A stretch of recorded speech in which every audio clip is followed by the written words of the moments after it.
बिस्मिल्लाहिर्रहमानिर्रहीम। मेरे भाइयों और बहनों, नमाज, रोज़ा, हज और ज़कात महज रस्में नहीं कि इन्हें अदा करके अल्लाह ताला को राज़ी कर लिया जाए, बल्कि ये सब इबादात एक बड़े मकसद के लिए हमारी तरबियत करती हैं। वो मकसद है इंसान पर से इंसान की हुकूमत ख़त्म करके सिर्फ खुदाए वाहिद की हुकूमत कायम करना। इसी मकसद के लिए जान तोड़ मेहनत और कुर्बानी का नाम जिहाद है और इबादात इसी तैयारी का हिस्सा हैं। दुनिया की खराबियों की असल जड़ हुकूमत की खराबी है। ताकत और दौलत हुकूमत के पास होती है, कानून वही बनाती है और फौज और पुलिस उसी के हुक्म पर चलती हैं। लिहाजा अगर मुआशरे में जिना आम हो तो इसलिए कि हुकूमत उसे जुर्म नहीं समझती।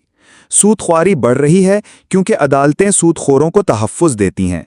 तालीम व तरबियत का निज़ाम अगर बेहयाई और बदअखलाक़ी को फ़रोग़ देता है तो ये भी हुकूमती पॉलिसी का नतीजा है।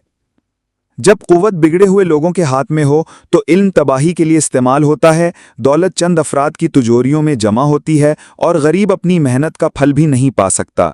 अदालतें रुपए के इव्ज़ इंसाफ देती हैं, टैक्स गरीब आवाम से लिए जाते हैं मगर अय्याशियों और फजूल खर्चियों पर खर्च होते हैं।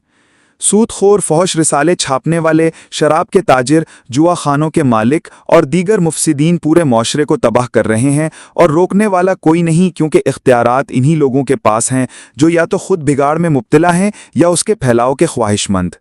इसलिए जब तक ताकत और इक़्तिदार दुरुस्त हाथों में ना जाए, इस्लाह नामुमकिन है। इस्लाम चाहता है कि ये इक़्तिदार अल्लाह के कानून के मुताबिक साले लोगों के हाथों में आए ताकि अदल, इंसाफ और हकीकी भलाई कायम हो सके। इस पैगाम को हर दिल तक पहुंचाने के लिए वीडियो लाइक, शेयर और सब्सक्राइब करें।